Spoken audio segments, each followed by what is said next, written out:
Reminds me of Austin's Butterfly, right? You guys know this rap up in Washington. There's a first grade teacher, and he wants to teach his kids to draw, but he goes, hey, I'm not going to stand and teach a kid how to draw. I'm going to let him draw.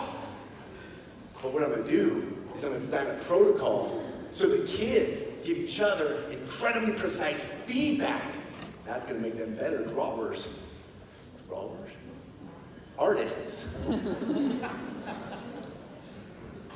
So the teacher doesn't lecture, doesn't stop and tell them how to draw a butterfly. He just throws the butterfly up on the screen and says the first graders get to draw it. And Austin comes back with this as his first draft. I gotta tell you, first grade, that's legit. It looks just like a butterfly, right? But his peers gave him feedback. His peers told him what the wings should look like. His peers told him how that butterfly doesn't look like the butterfly he was trying to draw precisely. And his second draft looked totally different. And that's what I think happens in a good district, is you get introduced to a tool, a technology, a pedagogy, and you give it a first try, and your friends, if they're good friends, go, version 2, right? I've seen too many districts that rolled out the Chromebooks and they did the first butterfly and they're like, oh, good enough. And never came back for revision. And I feel like a place like this is constantly revising, constantly reiterating. Right? Austin's third draft, he got good at the bottom of the top, got a little goofy though. His fourth draft right there, that's legit. It's a first grader. And the teacher never taught how to draw. He just taught how to give feedback. This is feedback from his peers. Look at that fifth draft! That's what union looks like to me, because I go out on the road and talk to other people. They're still rocking their first draft and going like, yeah, that's pretty good. But you guys are like, well, we got the tool, we tried it, we broke it, we tried it again, we broke it again, and we added some color. I just think union's a special place because you guys iterate like this, that you're not about like, cool, I got the tool is the learning. We're going to talk today about craft ed, where the tool is not the learning, where the teacher is the designer. I was driving down here. This is a special region for me. I live up in Sacramento. My name is John Eick. I don't know if I said that. Nice to meet you guys. I get super excited. I came down from Sacramento, and last night I thought, oh, you know, I was trying to think of like an ed tech revolution that we had gone through in the past that we could learn from, because I feel like we're in the middle of this ed tech revolution right now. So I thought, I went to elementary school not too far from here. I went to Bertha Taylor Elementary School, and in the early 1970s, I was a third grader in South San Jose at what was then Bertha Taylor Elementary School, and I witnessed the beginning of what I thought was the ed tech revolution. Like I saw an educational piece of technology that was definitely going to change the landscape for education and for student voice and to put every school on the map. It was 1970 something. I was in third grade, and I was much shorter, well, not that much shorter. But my parents had just gotten divorced. And I was wearing my little husky jeans and riding a little huffy bike. And I go to school, I was a little lost. I wasn't dumb, I just wasn't super into school because a lot going on at home. But I had a third grade teacher named Mrs. Estel, who was an angel, because she totally got me. And I remember one day in third grade in 1970 something, sitting in Mrs. Estel's class, and we're all going to go to recess, and I just wasn't feeling it, and I was like, Mrs. Estel, and I kind of pulled her aside because I was embarrassed. And I was like, hey, could I just stay inside and draw? And Mrs. Estel knew that I loved to draw, and so I loved Mrs. Estel because I knew that Mrs. Estel knew that I loved to draw. Right? I loved that teacher because she knew what I loved. And so she gave me a little stack of white paper, and I sat down at my little desk and I started drawing. And I started drawing an Amtrak train, because my mom said we were going to take a train trip over the summer, and I went at it, man. I drew the engine car and the passenger car and little windows, and there was an engineer waving out the window of the passenger train, and I drew the two stripes, you know, the two Amtrak stripes that go down the side, and telephone poles in the background, man, it looked like a train.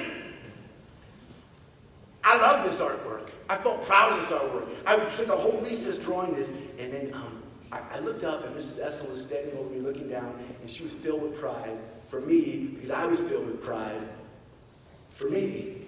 And she said, hey, would you like me to take that to the office and put it on the Xerox copier and make copies? And I was like, what? You think my artwork is good enough to reproduce, to be published, to be distributed amongst my community? You want me to have a copy of this artwork for my mom and one for my dad and one up on the signpost and I can put one up on the wall of the classroom? This was it. This was the educational technology revolution that we've all been waiting for. Students were going to have a voice. We were going to take our work and mass produce it for the world to see. This was so exciting for me. Mrs. Estel had an opinion about that Xerox copier. She said, Mr. Crufflefuffle, the principal, believes that the Xerox copier is only for instructional use, but I believe it is owned by the taxpayers, and your mom is the taxpayer, and I believe that she would want your work to be reproduced. And I was like, power to the people, Mrs. Estel. Let's take over the means to production and produce some artwork on that Xerox copier downtown. And Mrs. Estel had this opinion about this piece of equipment that was for all of us to meet us where we needed to be. And Mrs. Estel even went on to teach me, she said the Xerox copier helped to end the Vietnam War. She said that the Xerox copier for the first time in human history gave people the opportunity to publish at the micro level, that our words and our flyers and our handbills can get out to the people without having to go through the censorship of a major publisher. We can put up signs and leaflets everywhere.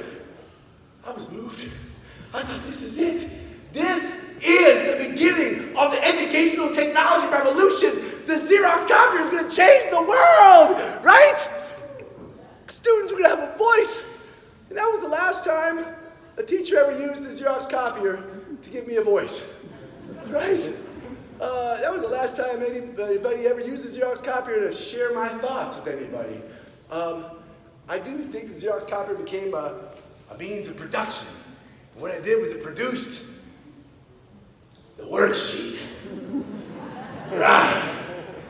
Which had nothing to do with producing student voice, and it felt like it had everything to do with shutting me up. Here, fill in the blank. Don't mind if I do. Right. The worksheet, the fill in the blank worksheet. Now here's the deal. I am not putting down any of the amazing educators in this room or this industry who use the worksheet in appropriate methodology. Like, I know there are people in this room using UDL, Universal Design for Learning. You're creating equity and access for your kids and differentiating and personalizing. And every once in a while, you're using the worksheet for a little formative assessment. But what I am saying is at one point, the Xerox copier came in to substitute the book, and I learned that there were teachers who had a filing cabinet with 180 file folders. Day 1, day 2, day 3, day 4, day 5, Christmas break, day 3, right? Man, I was like, cool, we're getting another worksheet today. Whoop, whoop.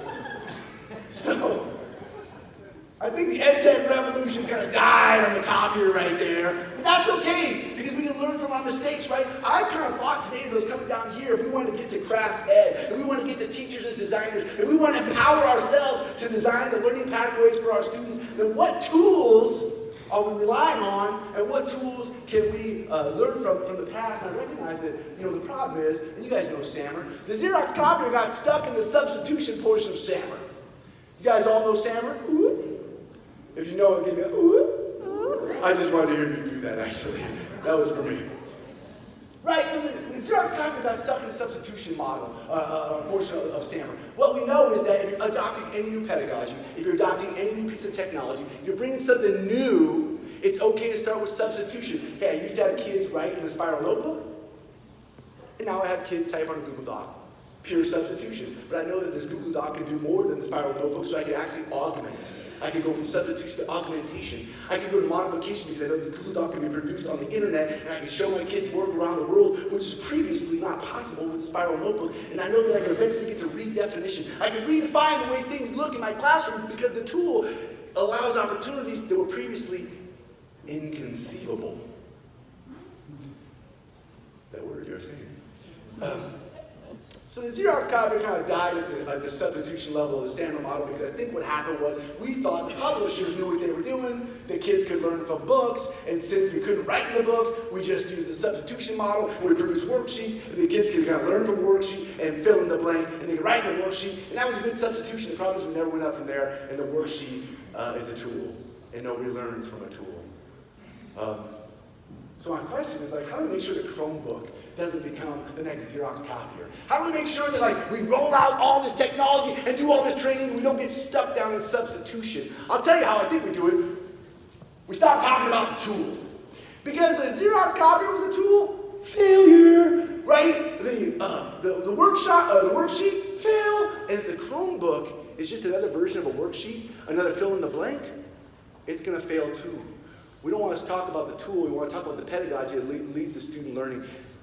If we look at the fill in the blank, if that was where we were supposed to find out whether or not kids were learning, we'd be better off giving them a full page that was blank, right? Don't just fill in the blank because that's learning and then regurgitating into the memorization table there. Give them a full blank page to show what they're learning. Give them open space to learn. Isn't that what we want as teachers too? We don't want to follow a scripted, rigorous curriculum. We want open space because we know our kids. We want the kids to have open space. As we jump into technology usage for our kids, I think one of the first things to do is to not just focus on the tool, but focus on the open space. Where can we create space where kids can show their learning, not filling in the blanks? So today we want to talk about craft ed. Craft ed is a concept that cats from Q are kind of jamming on, and it's all about giving the power of learning back to where it belongs, not with the tools. Tools don't teach kids.